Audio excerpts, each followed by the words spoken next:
My sister has always lived a life of entitlement, and she expects me to pay for it. But karma doesn't accept credit cards, and it's come to collect. This is the story of my sister Kelly, who feels like I owe her something. This incident happened a while ago, but it still makes me angry. Kelly is terrible with money. She has no savings and her credit is a disaster. In her 20s, she couldn't even get a car loan on her own without a huge deposit and a cosigner. So, she convinced our dad to co-sign for her on a terrible car just to get her to work.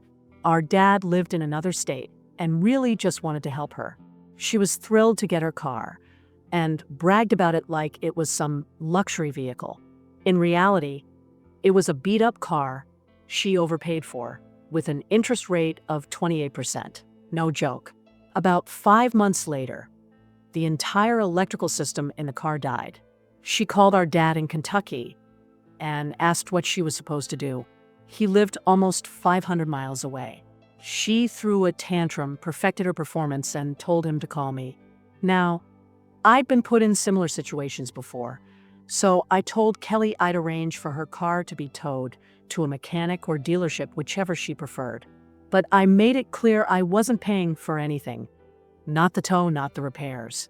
She was still responsible for keeping up with her insurance and loan payments. You know, adult stuff. She promised she would, so the car was towed to the shop, and repairs began. Meanwhile, Kelly was using one of our cars, a nice modern sedan, while my family and I went on a planned vacation to San Francisco for a week. While we were in California, Kelly called to tell me her car was ready. I told her to test drive it, ask about warranties, and leave our car at our house so we could pick up the keys when we got back.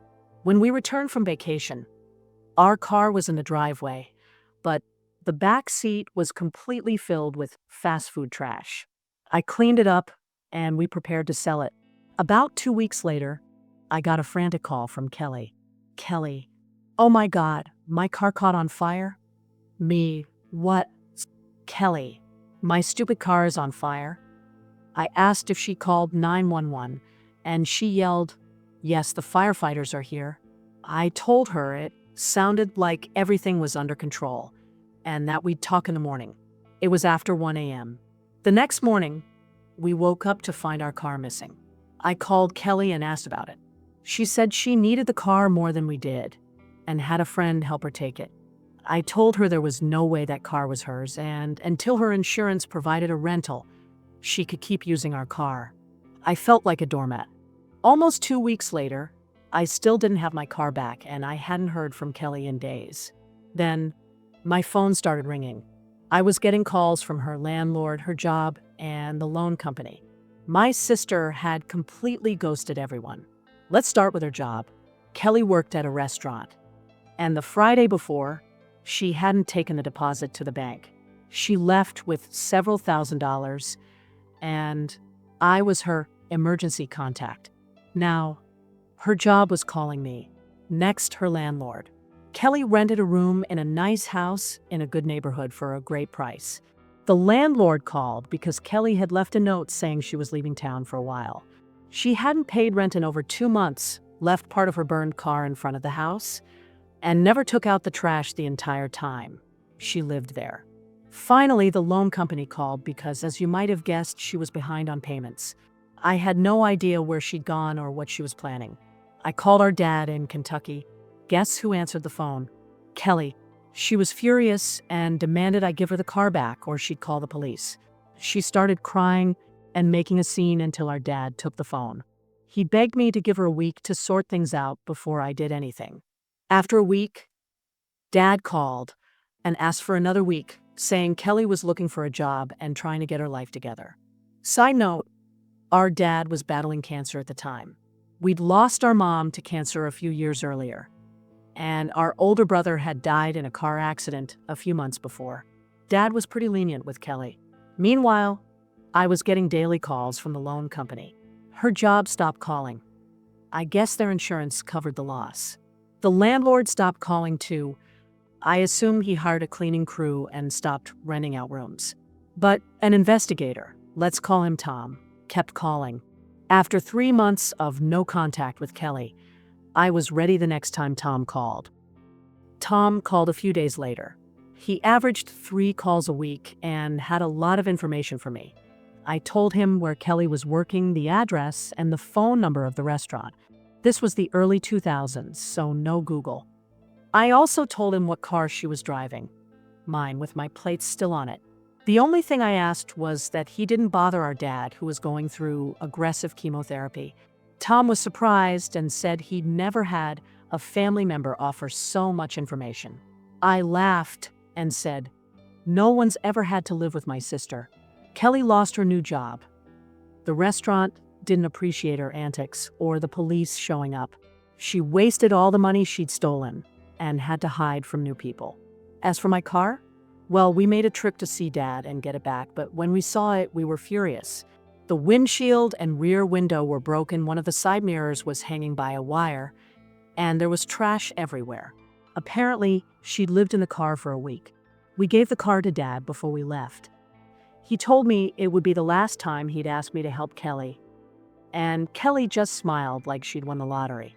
Before we left, we made sure to call our insurance and remove the car from our policy. We drove home angry, but feeling like a 60 kilograms weight had been lifted off our shoulders. Kelly has always had an attitude. She was the youngest of 3 kids. If Kelly didn't want to do something, use something, or eat something she didn't like, you better prepare for a sea of tears. Our poor mom could only take so much. One day, as I was walking in from school, I found my mom chasing Kelly around the dining room table. I don't even know what they were arguing about, but I was firmly on Mom's side. After watching for a few minutes, Kelly threw something small at my mom. Mom had incredible patience, but that act was the last straw. She started yelling and threatening Kelly, but Kelly just ignored her, as usual. In a moment of total exhaustion, Mom slammed her cup on the table. It was one of those hard plastic cups, and it shattered, sending a few pieces flying. One of the pieces hit Kelly in the head. I know head wounds can bleed a lot, but this one was just oozing. Mom and our grandma spent what felt like hours trying to stop the bleeding, mostly because Kelly was screaming like crazy. Finally, Mom said the best thing would be to go to the emergency room. Kelly almost immediately stopped crying because she was going to get even more attention. Grandma wasn't sure if they really needed to go to the ER or if it could be reported as abuse. Mom responded, "Well, if they report me, I'll have to live with it. And Kelly, that means they'll take you away." Kelly smiled and said, "Well, maybe my new family will take me to McDonald's whenever I want." Off they went. They came back about 2 hours later. No McDonald's, and Kelly had a single stitch in her head. Turns out, before I got home, Kelly had demanded to go to McDonald's, and Mom told her she didn't have enough money for everyone. So, Kelly emptied her entire purse looking for cash. A bold move for an 8-year-old. My older brother Kyle and I often joked that Mom was probably mad she had to bring Kelly home from the hospital that day. When Kelly was around 11, our mom borrowed $20 from her. Actually, Kelly wanted or demanded something, and Mom thought if she really wanted it, Kelly should pay for it herself. Mom and Grandma tried to explain to Kelly that she'd spent her own money, that it wasn't a loan, and that she got an allowance to cover extra things she wanted. They also told her Mom wasn't going to pay her back. Kelly threw a tantrum so loud, I'm sure it could be heard blocks away. It didn't stop until Mom gave in and gave Kelly the $20.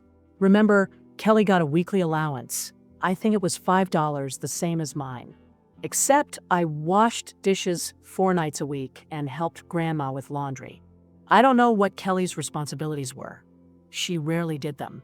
To be fair, our brother Kyle mowed the lawn, raked leaves, shoveled snow, etc. For years, Kelly demanded her $20 loan back. It got to the point where we kept track on the kitchen calendar. Every time Kelly asked for her money, Mom would show her that she'd already paid her back multiple times. Kelly would scoff and say, "No, you never paid me. You just wrote that on the calendar, but never gave me the money." After that, Mom made Kelly sign the date and had Grandma sign as a witness. Within a year, Kelly's loan had been paid back 7 times. Finally, Kyle, and I threatened to beat her up if she asked for her money again. The last time she demanded her $20, Kelly was 15 years old. By then, she'd been paid back over 15 times. Was Kelly a loan shark? Update 3: high school surgeries. In high school, I had 5 surgeries. I know that sounds excessive, but 3 of them were to fix bones that never grew correctly. No, it wasn't scoliosis. Kelly never visited me and complained that it wasn't fair that I got to stay home with tutors while she had to go to class. She'd say, "She's so lucky. She gets to go to the hospital, and everyone pays attention to her." One of my surgeries was scheduled right after Christmas, so I wouldn't miss too much school.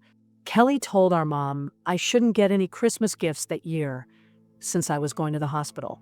Well, now it was Kelly's turn for a hospital stay. Kelly played softball her senior year of high school.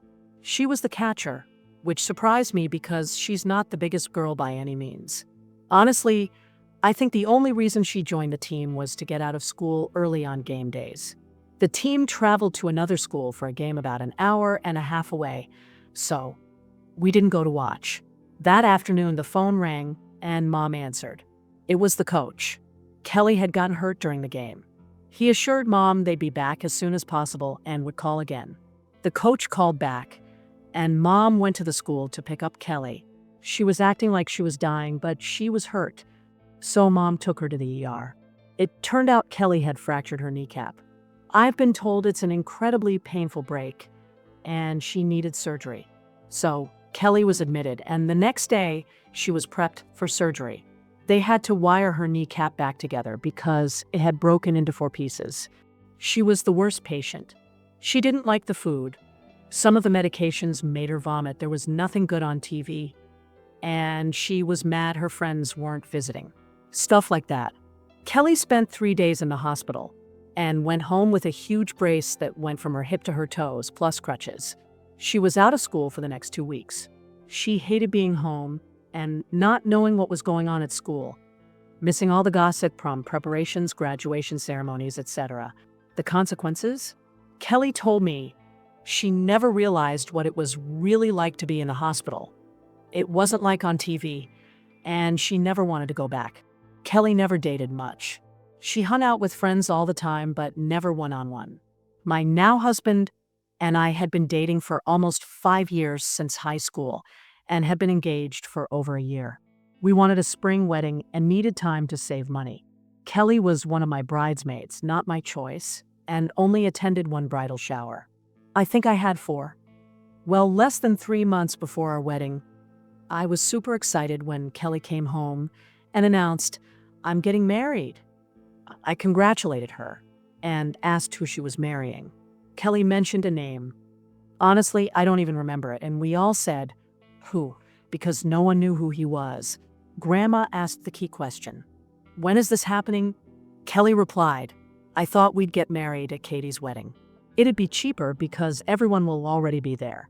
The bar and food are already paid for, etc." There were shocked faces everywhere. My parents weren't paying for my wedding. I was. I was speechless and left for my fiancé's, now husband's, apartment. After calming down, we came up with a plan. We pretended to be excited for Kelly and ramped up the emotional stakes by giving her a to-do list for her wedding that should have been done months ago. I even offered to take her dress shopping so our dresses wouldn't match. I asked if she was okay with my bridesmaids or if she wanted to replace someone so she could keep their dress. Kelly said, "Don't worry about my wedding. Just worry about yours." So I left her alone. In the days that followed, Kelly came home with a very old wedding dress. It wasn't pretty, it was worn, old, and ugly, and it didn't even fit her. The dress was at least 4 sizes too big. When she tried it on to show us, it had tears in the lace and stains from an unknown source. Mom asked where she got it and how she planned to fix it in time for the wedding. Kelly said, "I thought you and Grandma could fix it for me." Grandma just laughed and said, "My sewing days are over. I have arthritis in my hands." Mom said, "I don't think I can fix this. Where did you get it?" Kelly threw a tantrum and huffed. "Everyone's just jealous. A free dress, and it'll look better than Katie's." After she stormed off, the three of us rolled our eyes and laughed. You might be wondering why my family didn't just tell Kelly she couldn't get married at my wedding. Well, first, everyone knew it was never going to happen. Second, if we'd said no, she might have tried to ruin my wedding for real. Third, we hoped that if Kelly got married, she wouldn't be around causing drama for everyone. Less than a month before my wedding, Kelly hadn't said or done anything about her wedding. She hadn't even gone to some of her bridesmaid dress fittings. Then one night, my brother and I asked Kelly when we'd get to meet this guy. Kelly started one of her tantrums, saying she wasn't getting married. Why would she want to be part of my stupid wedding? Her wedding would be much fancier and bigger than mine, etc. I was free. Less than a week before the wedding, Kelly came home with a purple mohawk. Grandma asked her what the heck she was thinking. Kelly said, "My dress is lilac and my hair is purple. I'll be the prettiest girl at the wedding." Honestly, I didn't care how she looked. I didn't even think she'd show up to the wedding. I was too embarrassed about her wedding plans. Mom and Grandma made sure to tell everyone at the last bridal shower, the only one Kelly attended, about Kelly's plans to get married on my wedding day. The day of the wedding was fine, with a lot of drama around us. Family and in-laws raised their eyebrows at my sister's hair, but the day wasn't about her. She sat at the back of the reception by choice because it was closer to the bar. Kelly never got married. She came out as gay, which the family had suspected for a while.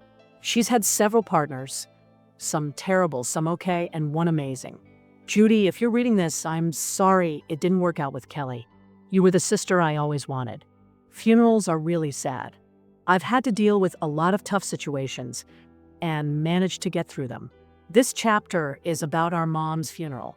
My brother, dad, and grandma will appear in future posts. Kelly always finds a way to make herself the center of attention in any situation. She's the saddest about X's death, X's favorite person, and X loved her the most. Everyone must pay attention to Kelly. How will she handle life without X? You get the idea. Our mom was diagnosed with cancer in the spring and passed away in early December. Kelly and I were in our 20s. Our dad was devastated, and our grandma was lost. Mom was her youngest daughter. I had just had a baby, and Kyle and his wife also had a newborn. The day Mom passed, Dad, Grandma, and Kelly were at home. Mom asked Dad to tell Kelly to take Grandma out to eat and for a drive to get them out of the house. When they left, Mom asked Dad to call me to come over. I arrived about 5 minutes after she passed. My uncle, Dad's brother, came to comfort Dad. Dad had been instructed to call the hospice nurse on call when Mom passed, and as soon as my uncle arrived, he did. I don't know what they talked about, but soon Dad told me they needed to talk to me. They informed me that Mom had told them I was the only one who could handle everything with a level head. I called all the extended family, notified the funeral home, arranged for the body to be picked up, and to my great dismay, positioned Mom's body to make it easier to move her. It was very difficult. When Kelly got home, she'd been told why she had to leave. Mom didn't want an audience for her death. Kelly knew what had happened and literally threw herself on the porch screaming. Grandma told her to get her butt up and come inside. Even in her grief, Grandma wasn't going to tolerate Kelly's nonsense. So Kelly came in through the front door and threw herself on the floor again, crying and making a scene. I think she was genuinely upset, devastated, even, but her outburst left everyone feeling annoyed. The next day at the funeral home, Kelly didn't like any of the decisions. Mom didn't have life insurance, and Dad was paying for everything himself. Kelly didn't like the casket, even after it was decorated with a beautiful floral arrangement that would have made even a cardboard box look lovely. She didn't like the memorial cards, the flowers, or the music. Dance music was never going to be an option. On the day of the funeral, there was a short visitation before the service. Closed casket, as Mom had requested, with photos of her everywhere. Kelly complained that she should have more photos than anyone because, after all, she was the favorite. No one paid her any attention during the visitation. Every time someone approached my brother or me to offer condolences, like our bosses, Kelly would appear out of nowhere, intercept them, and cry on their shoulder. During the service, she was the loudest crier, winning the award for Best Mourner. The consequences? Kelly didn't write a single thank you note. When she found out relatives and friends had left donations, she wanted her cut. Kelly's birthday was never a month I looked forward to. Yes, she celebrated it for a long time. It all started with reminders like, I know you won't remember my birthday, so you can buy me X or just give me money. Then later, I know where you can take me for lunch for my birthday.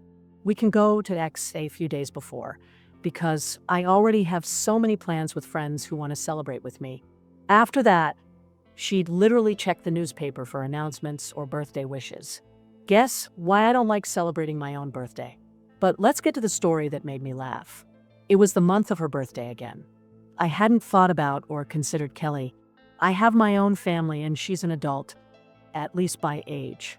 She worked at a family restaurant in a busy mall and had made it clear to the owners that her birthday was coming up. She directly asked them what they planned to do for her. I guess they shrugged, but at least they didn't laugh. They were laid-back guys. Then Kelly came up with what I'm sure she thought was a brilliant plan. She put an ad in the local paper, come to ABC Restaurant on Friday, month/day, to help Kelly celebrate her birthday. There will be cake for everyone. She bought a bunch of decorations and a huge cake that took up almost an entire table. Friday came, and Kelly went to work. Lunch hour passed, and not a single customer said anything to Kelly. The cake was almost untouched. The owner told us that because of her stunt, many regular customers stayed away that day, and they lost business. This didn't affect Kelly much, though, because she had Saturday off for her big birthday party, the party of all parties. She told me she'd invited over 100 people. She'd asked me to take Grandma out to dinner and keep her out as long as possible. Even better if I could get her to spend the night away. Dad worked nights, so that wouldn't be a problem. So, we took Grandma out to dinner. We adore Grandma. We'd take her out to dinner every day if she wanted. During dinner, one of my kids asked about Kelly's party, and Grandma raised an eyebrow and said, "What party?" We gave her all the details we could about this huge party at Grandma's house, by the way. As soon as we finished dinner, Grandma insisted we stop by her house, which we did. We expected to see the street full of cars and people in the yard. It's a small house, but as we got closer, there was only one car parked on the street and two in the driveway. Now we wondered, had the police come and shut it down? It was around 9 p.m., and Grandma said, "Enough of this. Take me home." We parked in the driveway, helped Grandma out of the car, she's over 90, and all went inside. There were 4 people sitting in the living room, and Kelly was in the kitchen yelling on the phone. I asked what was going on. One of the guys, stammering, said, "We're the only ones who showed up, and she won't let us leave because she's sure more people are coming." Grandma looked at this poor soul and said, "Everyone, give me a minute, and you can leave." Then she winked at them. Grandma started yelling, "What the hell is going on here? Who are you people? Get out of my house now." 4 of them thanked her, and 2 even hugged all of us as they ran out the door to escape. Kelly heard the commotion and came out of the kitchen just in time to see her hostages running to freedom. She started saying we had no right to ruin her party, and that I always ruin everything. Grandma told her to stop acting up, that she was so drunk the best thing would be to go to sleep and recover.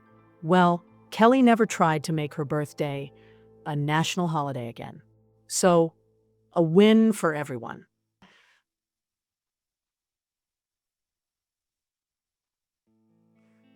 Our brother Kyle died almost 5 years after our mom in a car accident. He left behind a wife he adored, 3 young children, and a 16-year-old son, Henry, from a previous relationship.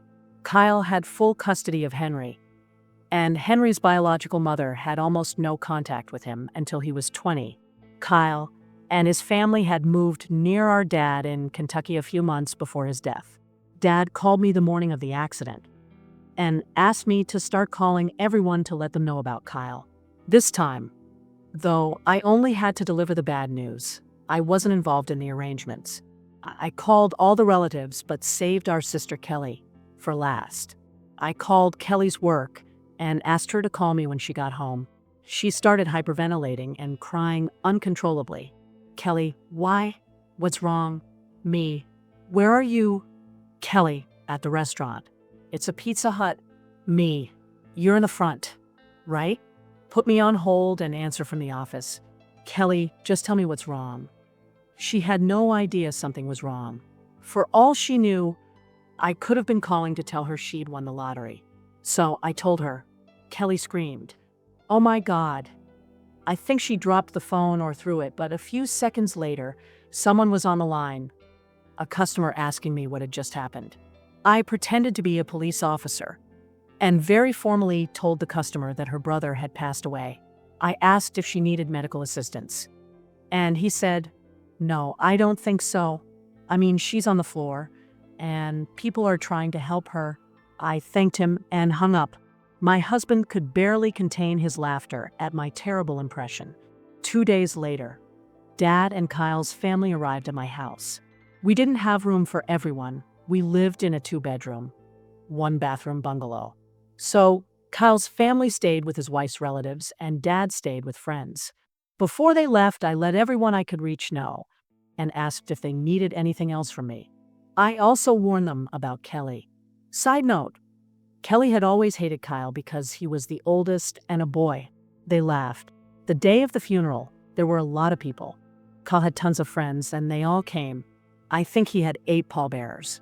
During the visitation and wake, Kelly wouldn't leave Kyle's friends alone, crying, needing help to sit down, asking for water, etc. They all hated her. They'd heard stories about her from Kyle. At one point, I was talking to one of Kyle's friends who was crying. I went to hug him, but like a predator, Kelly lunged and started crying on his shoulder. He just looked at me and rolled his eyes. During the service, Kelly sat in front of Kyle's wife and kids, which raised a lot of eyebrows. At least she provided some comic relief that day, though she didn't know it. True to form, Kelly called me and asked how much she should expect to receive from Kyle's estate. I asked, what estate? Kyle was a chef at a nice hotel restaurant, but they'd just moved. He didn't have life insurance, and his poor wife was left with 3 young kids and a lot of debt. Their oldest son, Henry, asked to move in with Grandpa to finish high school. Kelly informed me she needed something because, thanks to me, she might lose her job. She was referring to my call, but also to the fact that she'd taken almost 4 weeks off to grieve. Inheritance denied. This is a story about my nephew Henry's high school graduation and the subsequent breakup between Kelly and Judy. Dad was so proud of Henry. Henry wasn't great in school, and graduating was a big accomplishment. Dad wanted to throw a big party for Henry at my house. Dad and Henry lived in Kentucky. I didn't. We were more than happy to help. Dad and Henry picked the date and sent out all the invitations and announcements. I privately asked Dad, do we really have to invite Kelly? Sadly, he said they'd already sent her an invitation. Up to that point, Kelly didn't know where we'd moved, and I hoped to keep it that way. Dad and Henry arrived at my house 2 days before the party. Almost everything was ready: catering, decorations, drinks, and some outdoor games and fishing gear. We live by a lake. The day of the party, everyone was given explicit instructions. Don't let Kelly go upstairs. I didn't want Kelly to know how many bedrooms and bathrooms we had because I didn't want her thinking she could move in for a few years. The party was a success. Everyone had a great time. There was plenty of food, people fishing, playing bocce ball, and even a small pool for the kids to cool off in. Then Kelly showed up. I knew she was at my house before I even saw her. It's a feeling you develop over the years. Kelly made a big show in front of all the guests, crying and hugging Henry, saying, "I can't believe you're all grown up." Then she quickly asked where the bar was. To Dad's dismay, Kelly started drinking like she hadn't had water in weeks. Dad made her eat something before she got completely drunk, but it was too late. Even Judy, Kelly's girlfriend, was embarrassed by her behavior and tried to find an excuse to get Kelly to leave. Thanks, Judy, but Henry didn't want his fun aunt to leave, so he showed her around the yard and the downstairs of the house. We'd even put up a baby gate to keep Kelly downstairs.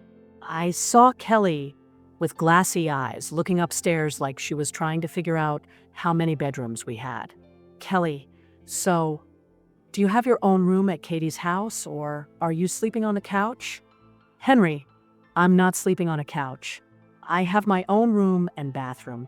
Kelly, what's the baby gate for? Henry, oh, Katie doesn't want you going upstairs.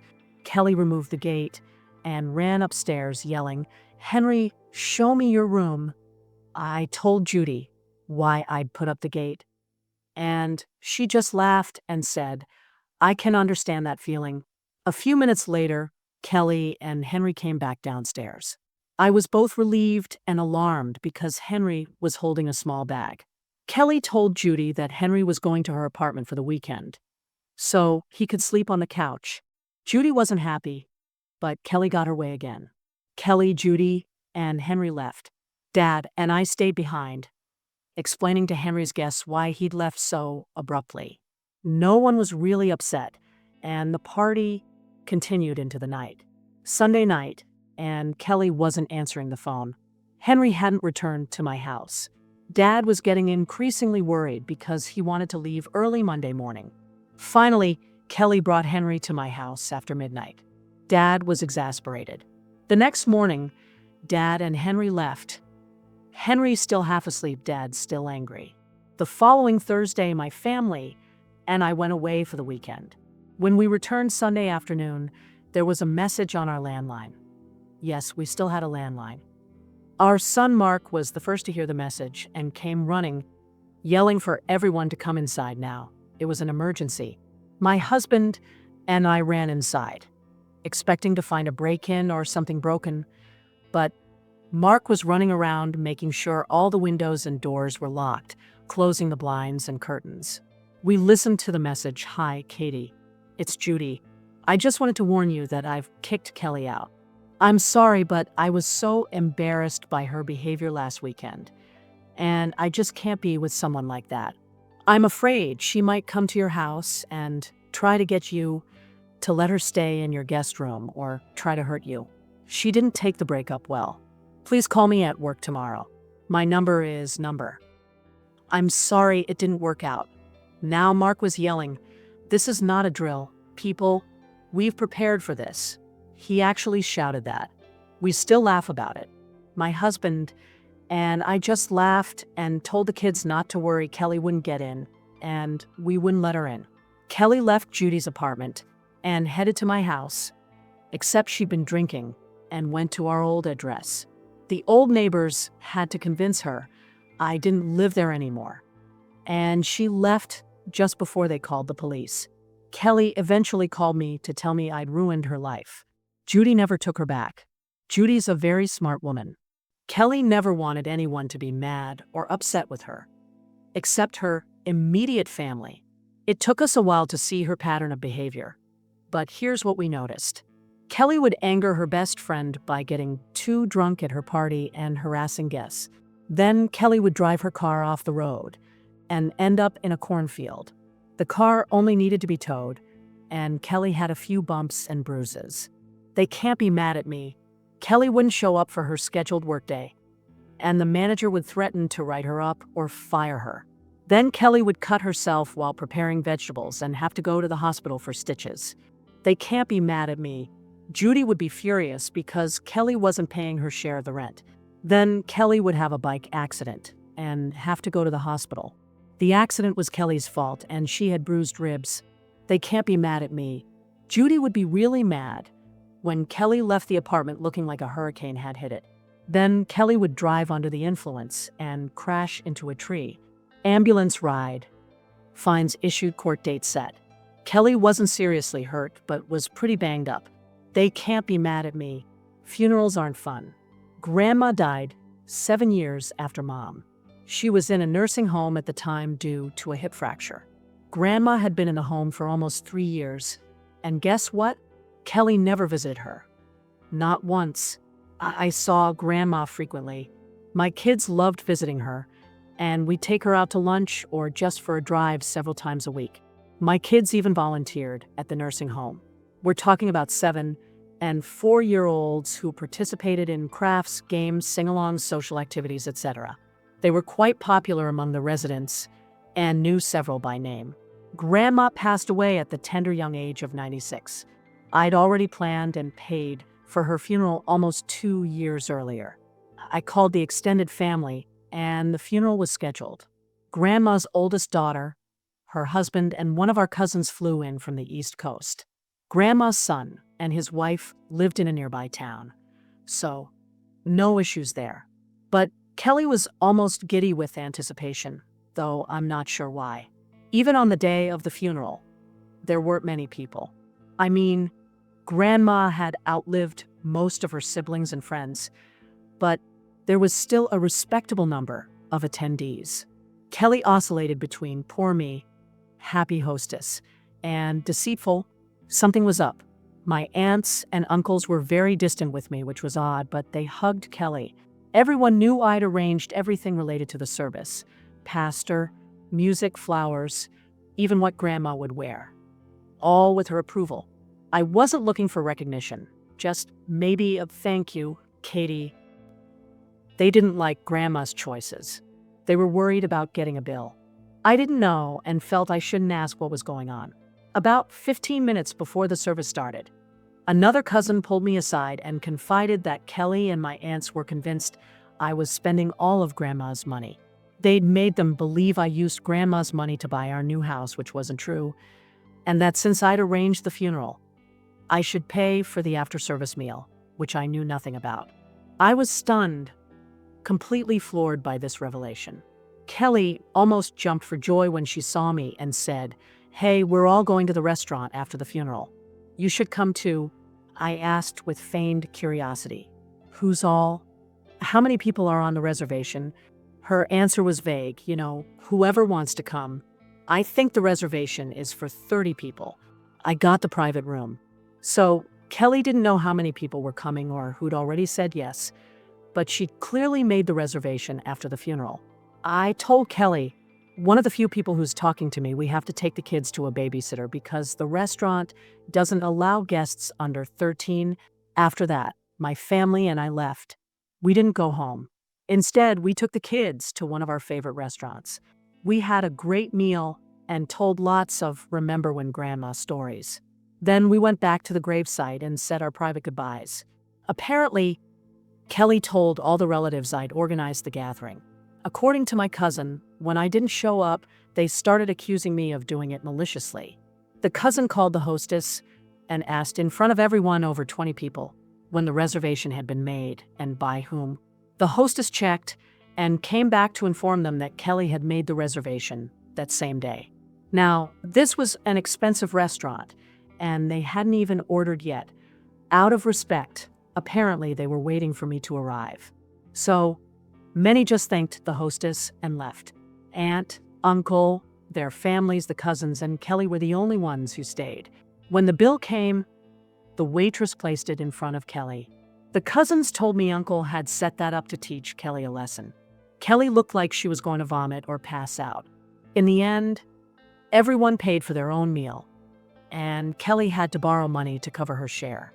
This happened a few months after our son had passed away, and no one knew where Kelly was. To be honest, I didn't want her there. Emma, Kyle's wife, called to tell me she'd run into Kelly at work. Emma worked at a spa resort, golf course, and restaurant, a private club in a high-level position. Kelly saw Emma and ran over to hug her like they were lifelong friends. Emma, while professional, kept her distance and asked Kelly who she was with and what she was doing there. Kelly introduced a couple of her friends and said, "We're here to have fun. We just came from the restaurant and are heading to get massages and facials." Emma told Kelly, "Have them page me before you leave. I need to talk to you." Kelly started hyperventilating and getting upset, but Emma shut her down. "Don't you dare do that here. This is my workplace. If you can't keep it together, I'll have you removed." "Understood." Kelly nodded. After her massage and facial, Kelly asked the staff to page Emma. Emma instructed them to meet outside, not in the club, and Kelly obeyed. When Emma told Kelly that Mark had passed away, Kelly completely broke down, crying and screaming. Her friends tried to console her, while Emma gave her the details. Kelly said, "I don't have Katie's number. Can you give it to me? Emma, being very clever, asked for Kelly's number and said, I'll call Katie and give her your number so she can call you at 6 p.m. tonight. Kelly agreed, and they both left the club. Emma called me that afternoon to tell me what had happened. She gave me Kelly's number and said, You don't have to call her. You don't owe her anything. I thanked her and said I'd think about it and call her the following weekend to let her know what I decided. That night, around 6:15 p.m., Kelly's time, we lived in different time zones. I decided to call her. I wanted to hear what excuse she'd have for not attending her nephew's funeral. What I got was absolute confirmation that I wasn't going to waste any more energy or thoughts on Kelly. Kelly. Hello. Me. Hi, Kelly. It's Katie. Kelly. Oh. Hi, Katie. Me. Hi, Kelly. Kelly. Emma wouldn't give me your number, so I couldn't call you. Me. Yeah, I'm not comfortable giving out my number. We had some small talk for almost a minute. Then Kelly asked what happened to Mark. Oh my God, when Emma said she needed to talk to me, I was so scared. I thought something had happened to Henry. I was so relieved when I found out it wasn't Henry, and it was Mark. I made a face like, what? And said sarcastically, yeah, we were all so relieved. Kelly. I have to go. Me. Okay. Kelly, not paying attention. Wait, do you have Henry's number or address? I really want to talk to him and make sure he's okay. Henry had also cut contact with Kelly, so I wasn't going to give her his information. Me? No, I don't have it. I have to go. Kelly, okay. Bye. I sat and cried for a long time. And then I was glad Kelly and I didn't live in the same state because I might have killed her. I realized Kelly was never going to change and that I had two options: accept that or never contact her again. I chose the second option. Christmas, the most wonderful time of the year? Not this year, and definitely not for Kelly. The background: our mom passed away in December a few years before this story. Every holiday season, Kelly would cry at work, cry with her friends, cry with strangers, telling them, the holidays are so hard since my family's gone. I don't know what I'll do. Sometimes it's so hard at Christmas when you're an orphan. Yes, she said that to her boss, who mentioned it to my husband. They were friends. Some years, Kelly would just go on a massive bender, and no one would hear from her from December 18th to the 30th. She wouldn't go to work or call in, so she always needed to find a new job in January. This year, Kelly went completely off the rails. She was arrested for driving under the influence. The officers didn't care that she was sad because she was an orphan, in quotes, and they locked her up. Kelly knew not to call me to bail her out. In my house, there's a strict rule: I don't pay bail. I've even told my kids this since they were little. So Kelly called another friend to beg her to bail her out for Christmas. This friend, who obviously didn't know Kelly's history, started calling all of Kelly's friends and family, asking them to pool enough money to bail Kelly out and buy her some nice gifts. Kelly's friend called me and said, since you're Kelly's sister and her only living family, you should obviously contribute the most. I didn't react with anger. Instead, I asked, how much is her bail? How many people have you called? How much have you raised? Kelly's friend obviously thought I'd pay the rest. She told me her bail is amount. I've called everyone I can think of to help poor Kelly, but I've only raised $5, her own donation. I said, you're very sweet to try to help Kelly, but Kelly does this almost every year. Every Christmas, Kelly says she might as well kill herself. So jail is the safest place for her right now. Kelly's friend responded, wait, you're not going to give me any money? What kind of sister are you? I said, I'm the kind of sister who's tired of Kelly's nonsense and has her own family to worry about. And why do you think Kelly called you and not me? It's because she knows I don't pay bail. Kelly's friend eventually raised the money for the bail and let Kelly stay with her and her family during the holidays. Kelly stole from them prescription medications, cash, some jewelry, and electronics. Kelly's friend called me after New Year's to apologize.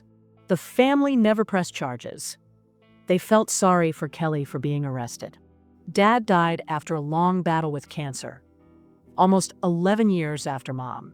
He lived in a different state from me with his mother, my grandma, and Kyle's oldest son, Henry, who still lived with him. By this point, my husband joked that I should become a funeral director since I'd arranged so many. I called the funeral home and arranged for Dad to be brought back to our hometown. Now it was time to start calling friends and family.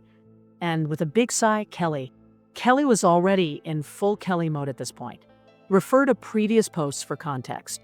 She was at home, but then went to work and made a big scene, saying, "Now I'm really an orphan," with a tearful soliloquy and her signature floor crying routine. I wish she'd come up with some new material.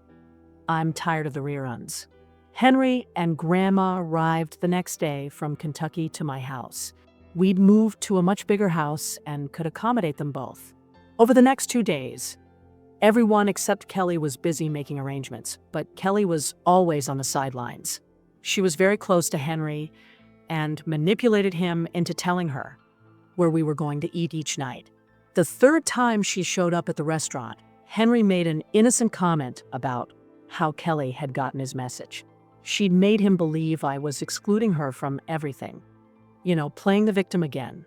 Later, I explained to Henry that I wasn't leaving Kelly out, but she always made a scene, never contributed, always ordered more food than anyone else, and deliberately opened bar tabs she knew she couldn't pay, leaving me with the bill.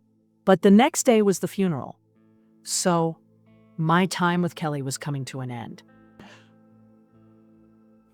Dad still had many friends in our hometown, and the turnout was touching. His best friend from high school and his wife approached me to offer their condolences. Then Kelly appeared. She has this useless ability to sense when someone else is getting attention and started sobbing in front of them. Between her sobs, Kelly said, "What will I do now? I can't believe he's gone. I don't have a home anymore."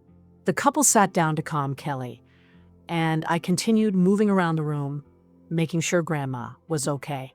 When I got to where Kelly was, I heard her ask Dad's friends, "Now I'm going to be homeless. Can I come live with you?" I was stunned. Kelly was 34 years old. After the service, I approached the wife and told her what was really going on. I said it was her decision, but Kelly had a pretty bad reputation for ruining the places she stayed. She thanked me and said she'd spoken to Dad before he passed and already knew all about Kelly.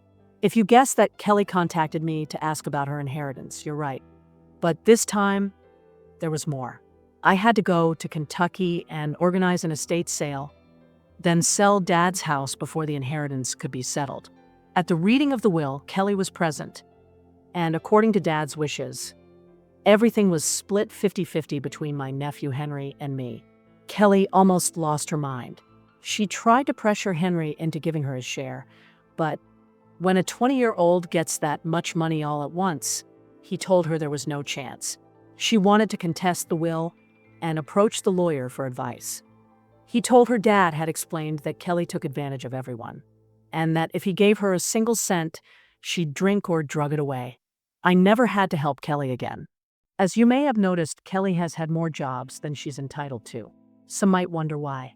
Well, there are several reasons, but the main one is that no matter what position she's hired for, Kelly always thinks she's in management. Kelly was hired at a small family-owned pizza restaurant run by a father and son, and apparently also by Kelly. One afternoon between lunch and dinner service, the father sat at a table in the restaurant to read the newspaper and relax. His son lay down in a nearby booth to take a nap before the dinner rush. Kelly, seeing what the owners were doing, decided it was the perfect time to play on one of the restaurant's arcade machines. The owner, Lou, asked Kelly, "What are you doing?" Kelly replied, "Taking a break, just like you." Lou said, "You've already had your break. Get back to work." Kelly walked over to the table where Lou was sitting and took a section of the newspaper he was reading. Lou, already annoyed, said again, "Kelly, we don't pay you to play games or read the newspaper. Now get back to work." Kelly immediately shot back, "But you and Lou Jr. aren't working right now." Lou, now furious, replied, We're the damn owners. You're an employee, and you won't be one much longer if you don't get back to work. Kelly told me about this incident, saying, I don't know why he was so mad at me. I wasn't doing anything wrong. I tried to explain how employer-employee relationships work, but she insisted, I'm the manager. I replied, even if you were the manager, you're not the owner. Not long after, Kelly quit because she was treated the same as the kids who delivered pizzas and washed dishes, and that wasn't fair to her. Poor Kelly, always the employee, never the owner. Kelly has had many problems over the years. This story is about one of the few times she was forced to take some responsibility, albeit limited. At the time of the story, Kelly didn't have a valid driver's license or a job. What she did have was a lot of bad habits.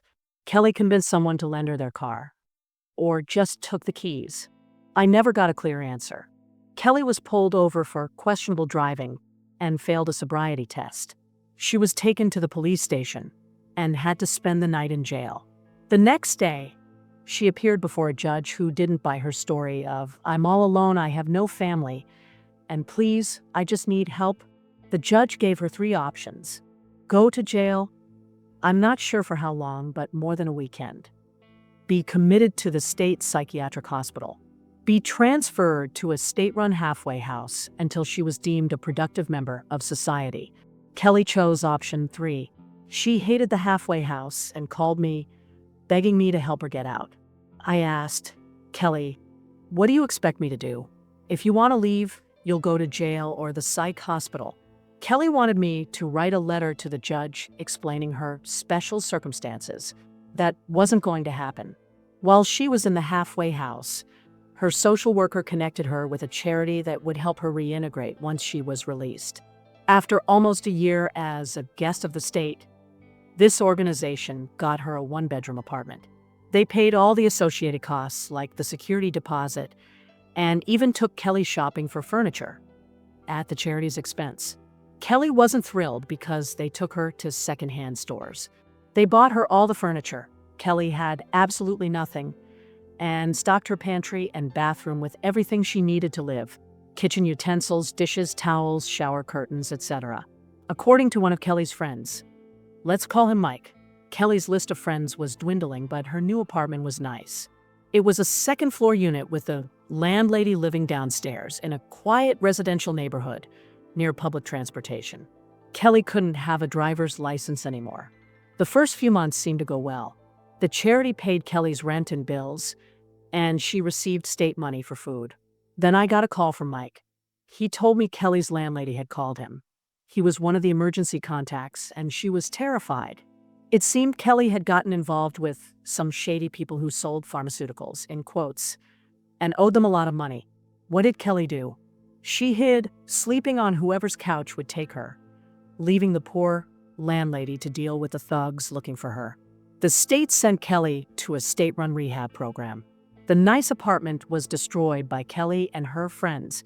The kind landlady no longer rents to anyone through charities. The thugs might still be looking for their money. If you've made it this far, thank you. During her teens and adulthood, Kelly burned through friendships almost every year. There were a few who stayed out of pity, but they were rare. This story is about how she burned her longtime friend Mike and her nephew Henry. One day, my nephew Henry called me for clarification on a story Kelly had told him. Kelly had told Henry that the whole family was against her because she was gay. I said, no way. We liked some of Kelly's girlfriends more than we liked Kelly. Then Henry told me Kelly had said, you know why I'm gay, right? I was assaulted at prom. I was stunned and told Henry, that's not possible because Kelly didn't even go to prom. Kelly never went to any school dances. Henry and I talked a bit more about Kelly, and he said maybe she told him those things because she felt uncomfortable about being gay. Henry said he never cared that Kelly was gay, but didn't understand why she felt she needed an excuse. He ended the call with more questions than answers about Kelly. About 2 years later, I got a call from Kelly's friend Mike. He wanted to warn me that Kelly was running from people she owed money to and was worried she might show up at our door. I told Mike Kelly didn't even know what state we lived in now, and we laughed. Then Mike said, Kelly talks a lot about you and says you're a vindictive witch, but you're not. I replied, you're not the first to tell me that. But thanks. Then Mike asked, was your childhood as abusive as Kelly says? I asked, what do you mean by abusive? Mike started telling me Kelly told everyone her parents regularly beat her and often left them alone for days without food. I almost laughed, but simply said, our parents didn't beat us, and we were never left alone. Kelly has a very active imagination, or drugs and alcohol have warped her memory. Mike got very serious before asking, but is it true Kelly was assaulted by 3 of your brothers? I mean, she says that's why she's so messed up. She can't even trust her own family to protect her. It took me a moment to process that information. And I asked, did she give you the names of her brothers?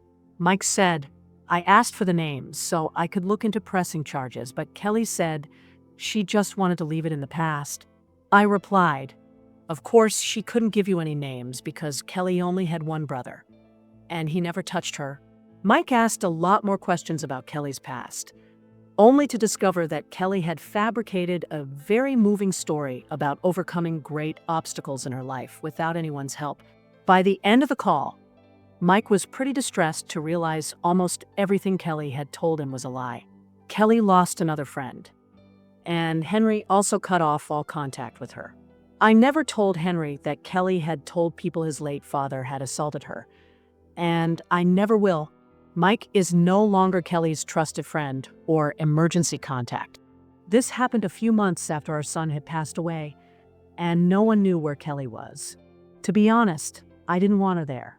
Emma, Kyle's wife, called to tell me she'd run into Kelly at work. Emma worked at a spa resort, golf course, and restaurant, a private club in a high-level position. Kelly saw Emma and ran over to hug her like they were lifelong friends. Emma, while professional, kept her distance and asked Kelly who she was with and what she was doing there. Kelly introduced a couple of her friends and said, we're here to have fun. We just came from the restaurant and are heading to get massages and facials. Emma told Kelly, have them page me before you leave. I need to talk to you. Kelly started hyperventilating and getting upset, but Emma shut her down. Don't you dare do that here. This is my workplace. If you can't keep it together, I'll have you removed. Understood? Kelly nodded. After her massage and facial, Kelly asked the staff to page Emma. Emma instructed them to meet outside, not in the club, and Kelly obeyed. When Emma told Kelly that Mark had passed away, Kelly completely broke down, crying and screaming. Her friends tried to console her, while Emma gave her the details. Kelly said, I don't have Katie's number. Can you give it to me? Emma, being very clever, asked for Kelly's number and said, I'll call Katie and give her your number so she can call you at 6 p.m. tonight. Kelly agreed, and they both left the club. Emma called me that afternoon to tell me what had happened. She gave me Kelly's number and said, you don't have to call her. You don't owe her anything. I thanked her and said I'd think about it and call her the following weekend to let her know what I decided. That night, around 6:15 p.m., Kelly's time, we lived in different time zones. I decided to call her. I wanted to hear what excuse she'd have for not attending her nephew's funeral.